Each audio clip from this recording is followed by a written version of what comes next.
Okay, I think we're ready. All right, so I found yoga because of my breast cancer journey. And I want to encourage you that no matter how stiff you are or just getting started with yoga, you can do it. I was bald. I had no eyebrows or eyelashes. I know that's aesthetic, but that's how sick I was. And I found a yoga class and was just simply able to get it done. And within, I don't know, like 2 months, I felt so good and I couldn't believe it. And not long after that, I was stronger than I was before cancer. And I was only 35 when I was diagnosed, and healthy in every other way. So go in there, get into a yoga class if you can. Okay. Aha, there we go. This will work. Okay, so today we're going to talk about why you must claim personal time for your health, the guilt factor, so what things get in the way, all of our other responsibilities and commitments, how to set boundaries so that you can work around those things that get in the way. And if we have time, we'll practice some breath work and meditation. So why you must claim time for your personal health. That little picture, if you can see it, that's my daughter who goes to SIUE. That's a picture of her in the studio. Okay, so truths about wellness. You have to put your oxygen mask on first. You cannot help people the way that you want to if you yourself do not feel as good as you can. Truth number 2, no one's coming to do this for you. That's a fact.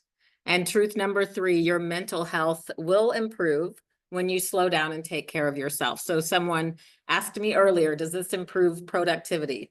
Yes, it does. It improves your mood. If you feel good, you get a lot more done and you're actually open to doing more things. All right. Okay, I'm going to just move through a few of these. If you don't prioritize your happiness, you will be tired. You will be grumpy, kind of a bummer to be around. You'll feel that life is sluggish and hard. You'll be setting an example, whether you like it or not, through your actions, that personal well-being is not a priority. And people are watching. Your kids are watching. People that report to you are watching. And that is the example that you're setting for them. So the guilt factor, we all have lives. We have responsibilities. Again, you can see that in the space, but you should truly never feel guilty about taking care of yourself. If you can be at a point where you say, I have to do this because I'm going to do it for someone else, right? I want to be healthy so that I can do this for them. And the beautiful thing about this journey is at some point, you start doing it for yourself and to value yourself and your own wellness to that degree is a beautiful thing. I'm going to show you how to reframe your thinking as well around that. And then also you will always be a better version of you when you take care of yourself. Now we have this little photo is a yoga retreat. I'm in an ice bath. I have a hot yoga studio, so the ice bath was that was a challenge. It was really tough. But then that's just a picture of me and my friends, just showing a well-rounded life that you can have with health and wellness and kids and family and social life and all that good stuff. So, do you find yourself thinking that your plate is actually too full to slow down? Well, when you consistently sacrifice your wellness for anything and everything else, resentment creeps into your life and your relationships suffer. So oftentimes when we say yes to people, when we really need to say no, we think we are being kind and nice to them. But over time, if you continue to do that, resentment creeps into that relationship. And so now we're not actually helping build our relationship, we're hurting it by just simply not being honest and creating a boundary around our time. So remember that the time that you use for your well-being is an investment. It is not a cost. You cannot pour from an empty cup, absolute fact. It's just a fact. And then pay attention to how you treat others when you feel well cared for. how you treat people when you feel good versus how you treat people when you don't feel good. So you, again, will always be a better version of yourself to everyone when you take care of you first. Okay, some of the downfalls of not taking care of oneself. It could get as bad as depression, despair, poor health. You'll waste energy resenting others who do take care of themselves. Have you ever seen the woman in yoga pants with a Starbucks cup and you're like, oh, must be nice, right? And how silly that is, because, you know, someone's just taking care of themselves and their life is a little bit different than what yours looks like right now. But you want to be the one relaxing in the yoga pants, right? Right? Yoga pants. Okay, we know the guys don't love yoga pants.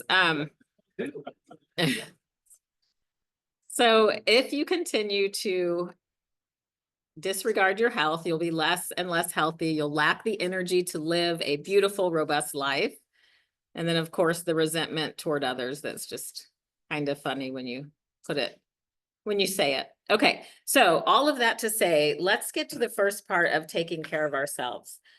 This whole room is full of people who volunteer a lot, do a lot of things for a lot of people. So let's talk about boundaries. On your table, you should have a little packet. Some are stapled, some are not. But the first page we're going to look at is Pause to Prosper Boundaries. So step one is to identify or reflect on an area in your life where you need to set a boundary. If you have, usually we know exactly what this boundary is, like exactly who the person is or what the boundary needs to be. So you just think about who that is or what you need to do, and you can write it down if you have a pen. And eyes on your own paper. This sometimes is vulnerable stuff.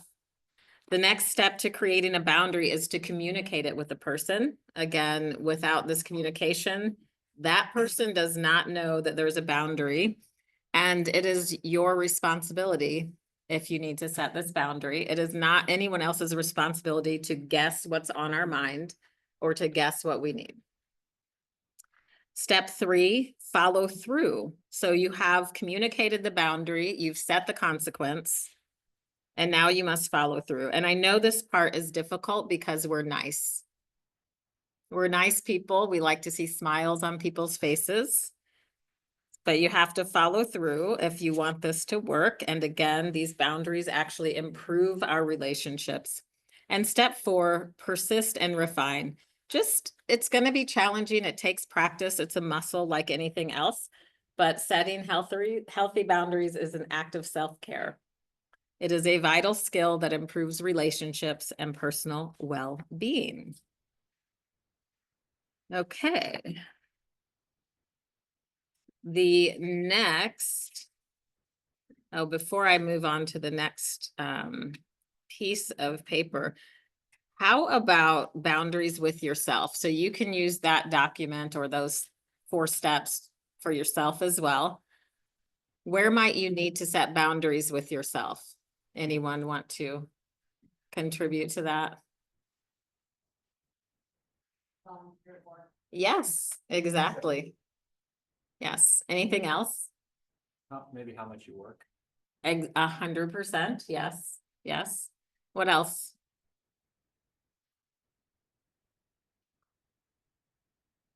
Food, TV.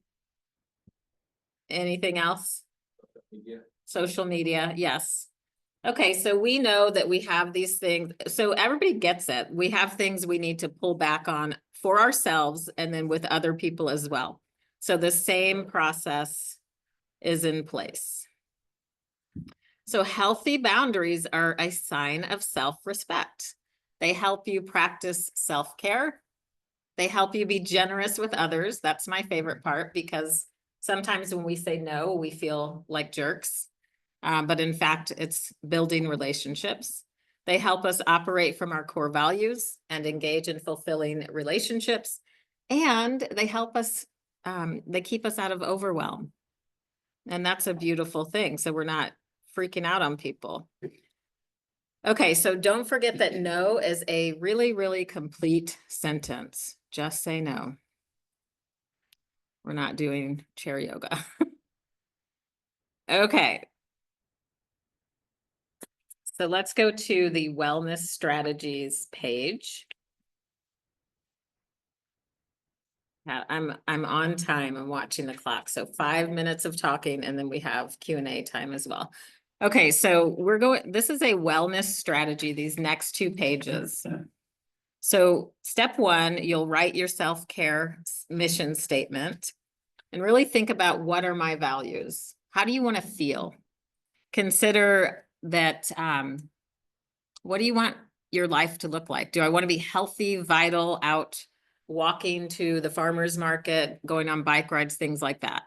If there's something, if you can do that now, great, do it. If there's something you need to do to make that happen, this is something to think about. You know, grandkids, do I want to get on the floor and play with my grandkids? Do I want to be able to watch them? Things like that. Take them to the zoo and have the energy to be able to do that. So this is part of your self-care mission statement. How can my self-care plan help me reach my goals? And then you can revise and look and just see how is this plan working? And think also, what are my motivators? What motivates me? So step 2, if you have pen and paper, this is perfect time to do it. What self-care practices do I already do? And I'd love to hear some of these too. This is what I do for a living. So please, I'd love to hear what y'all are doing. Bike riding, great. Hot yoga, oh my gosh. Golfing, chocolate, okay. Okay, yes. What else? Weightlifting. Weightlifting, fantastic. Ride, run, okay, great.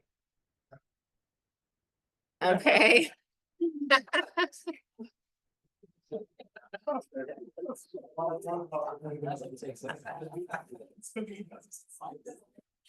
Okay, so on these self-care practices, if you could rate them on a scale of 1 to 10, based on how beneficial they are to you. So cutting your own hair, is that like really, how beneficial is it to you on a scale of 1 to 10? Solid 10. Perfect. Saving money, right? Like saving time, all of these things. Okay. Yes. And then how consistent am I in doing this practice regularly? Last page. So I realized that, and the digital copy of this has the link. So your page doesn't have that, but I'll share that with Mary to share with you all. There's the National Institute of Mental Health has some ideas and strategies, and these 6 different categories of personal self-care. So physical, psychological, emotional, spiritual, personal, and professional. A really great place to put in, if professional, if you're working too much, you need to put in your self-care plan, your plan of how many hours you want to work or your boundaries around that time. Emotional, oh my gosh, do we have people that give us emotional triggers or circumstances or things like that? Spiritual, that's up to each individual person. Physical self-care, we've talked about that with bikes and yoga and all the things. So I recommend that you do not try to like get a whole new plan, you know, all at once, like all 6 categories. I need to do it all. I would say whatever comes up at the front of mind that you know you need to address or would like to address, that you choose that and choose one thing that you work on that self-care plan to increase your happiness and all of that good stuff. Okay. So grab your phones if you want a free yoga meditation. It's coming. I'm sorry, not yoga meditation, a meditation. So here are some ways that we can stay connected. Okay.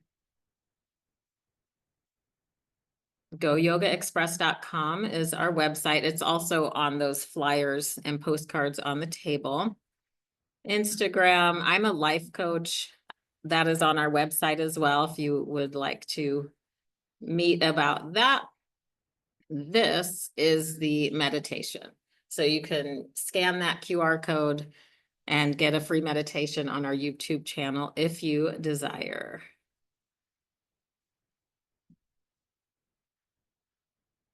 And I think that is it for me. So does anyone have any questions? Yes.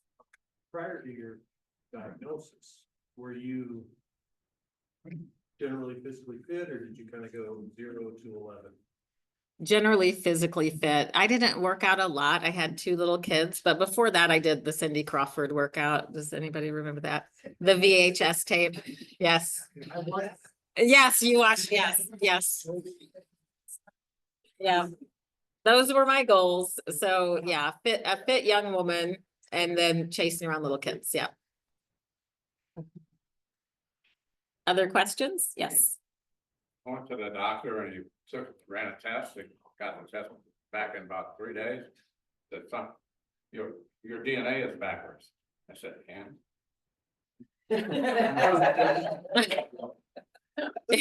Yeah, thank you. Someone said that was a joke, like, don't be afraid, everything is okay. All right.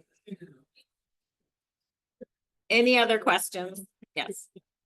Life coach do? So, sure.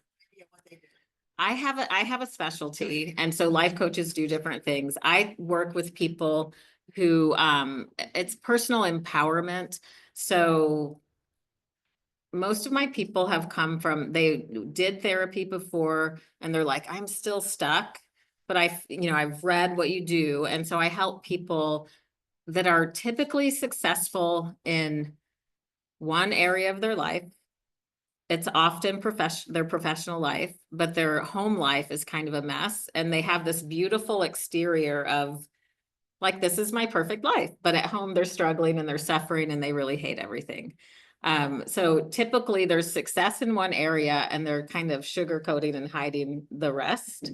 So in my area, I help them find their voice, their confidence, but they don't even know they're not confident, because they're very successful in the outer world, but there's this sort of lacking of self-trust. And I help them get through that. So there's a lot of inner healing and conversation around what's holding them back. Like they're just not even sure what the problem is. But I listen for patterns, and it's been a really interesting process to learn it myself. Yeah.